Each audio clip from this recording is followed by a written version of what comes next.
नमस्कार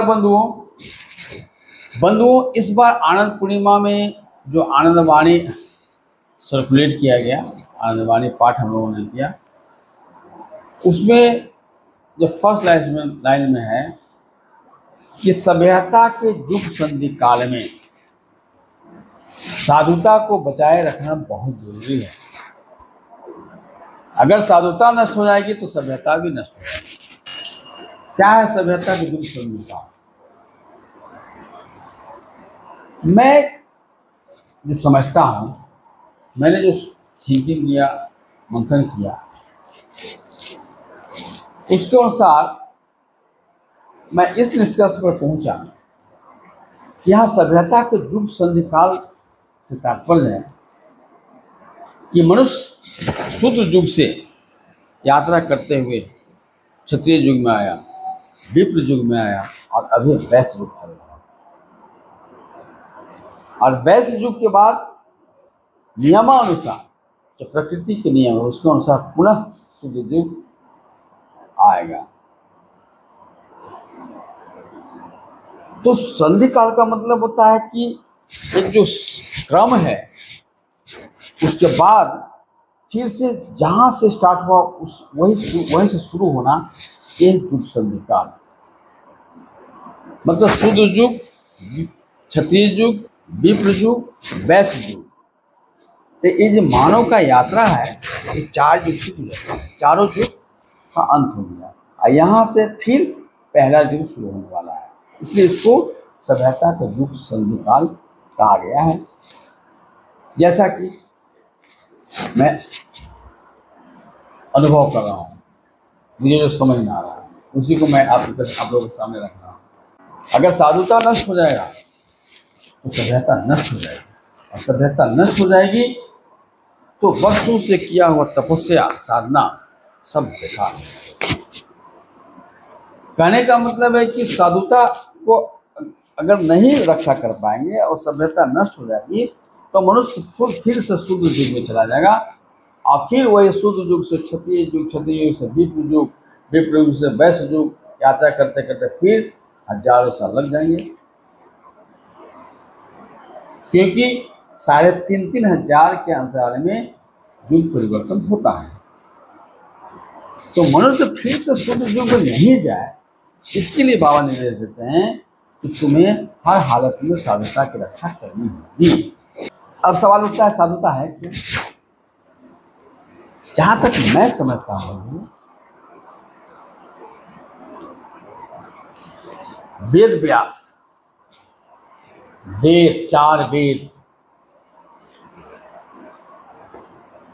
18 पुराण, 108 उपनिषद की रचना करने के बाद लास्ट में एक निष्कर्ष के रूप में लिखते हैं, व्यासस्य वचनम द्वयम् परोपकाराय पुण्याय पापाय परिपूर्णम्। अर्थात परोपकार करना ही पुण्य है और दूसरों को पीड़ा देना, दूसरों को तकलीफ देना ही पाप है। और ये पाप और पुण्य के बीच से मानव सभ्यता गुजरती है। इसलिए आगे कहते हैं कि क्षुद्र स्वार्थ के कारण साधुता नष्ट न हो जाए का ख्याल रखें।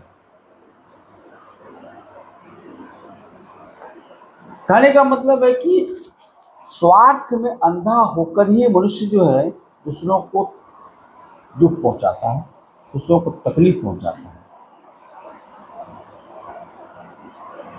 यह प्रवृत्ति ही पशुता कहलाता है। यह सर्वविदित है कि मनुष्य मतलब पशुता मनुष्य के अंदर है, मगर जैसे जैसे सभ्यता का विकास हुआ पशुता कमजोर होता गया और मानवीय गुण डेवलप होते गए।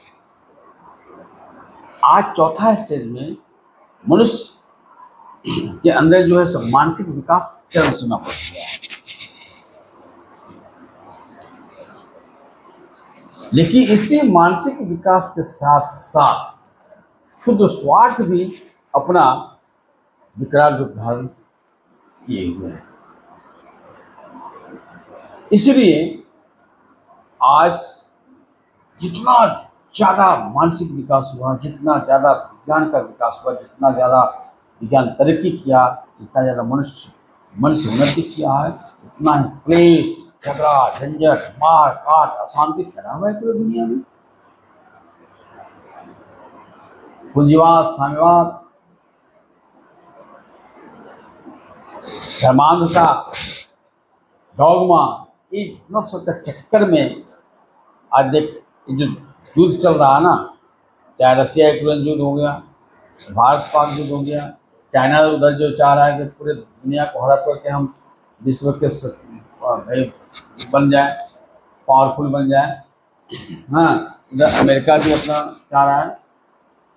तो सबके पीछे स्वार्थ है, इसलिए आगे कहते हैं कि कई स्वार्थ के चलते, क्षुद्र स्वार्थ के चलते सभ्यता नष्ट न हो जाए और पुनः मनुष्य को शुद्ध युग में जाना न पड़ जाए, इसका ख्याल रखना है। तो इसलिए लास्ट में कहते हैं कि जो किताबी ज्ञान है, वेद शास्त्र में जो ज्ञान दिया हुआ है, उसको व्यवहारिकता के धरातल पर उतारना है और उसी को व्यवहारिकता के धरातल में, मतलब उसमें जंग लग गया था, उसमें जो पूरा कचरा हो गया था, उस सबको साफ सुथरा करके इस युग के तृतीय तारक ब्रह्म श्री श्री आनंदमूर्ति जी ने आनंद मार्ग दिया। आनंद मार्ग क्या है? एक अनुशीलन है, एक पथ है जो मनुष्य के अंदर जो साधुता है उसको निखारने का एक पथ है, एक साधन है। इसलिए बाबा कहते हैं कि तुमको अपनी साधुता को बचाए रखना है हर हालत में। इसलिए हर एक आनंद मार्गी को आनंद मार्ग के जितने भी रूल रेगुलेशन हैं, जिसमें मुख्य है यम नियम, षोडश विधि, और जो हमारा साधना पद्धति है, जिसमें किसी भी तरह का ढोंग आडंबर नहीं है, जिसमें किसी भी तरह का प्रपंच नहीं है, बिल्कुल शुद्ध है हीरा की तरह। तो यहाँ पर इशारा है बाबा कि उसको उसी शुद्धता के साथ तुम्हें लेकर के हमें आगे बढ़ते रहना है, क्योंकि पूरी जो रिस्पॉन्सिबिलिटी है वो आनंद मार्गियों पर दे करके श्री श्री आनंदमूर्ति जी अपना फिजिकल बॉडी छोड़ दिया। आनंद मार्गी लोग बाबा के सामने संकल्प लिए हैं, शपथ लिए हैं, तो उसको करना पड़ेगा ना। अगर नहीं करते हैं तो बाबा एक जगह कहते हैं कि तारक ब्रह्म का संकल्प तो पूरा होकर ही रहेगा, मगर इस बहती गंगा में हाथ धोने का मौका दिया जा रहा है और उसका लाभ उठा लो। और यह मौका आनंद मार्गियों को दिया गया है, क्योंकि अगर सभ्यता को बचानी है तो प्रौध को धरातल पर लाना ही पड़ेगा। प्रगतिशील उपयोग तत्व जब बाबा ने दर्शन दे दिया है, सामाजिक, आर्थिक, राजनीतिक, आध्यात्मिक दर्शन, जिसमें सब कुछ उसमें है, उसको तो धरातल पर लाना ही पड़ेगा। पर उसको धरातल पर लाने के लिए सज्जन व्यक्तियों की आवश्यकता है,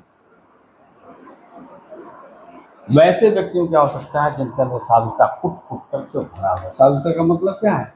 नैतिकता,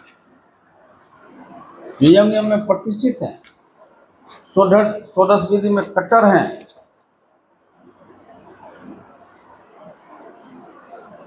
जो दिन रात परोपकार में लगे हुए हैं, जो हमेशा दूसरों के हित के लिए काम कर रहे हैं, अपना सब कुछ निछावर करके। ऐसे व्यक्ति साधु हैं, ऐसे व्यक्ति सज्जन हैं। अब बंधुओं, जितने भी आनंद मार्गी हो, अपनी अंतरात्मा से पूछिए कि आप साधुता के जो कसौटियाँ हैं उसमें कितना खरा उतर रहे हैं।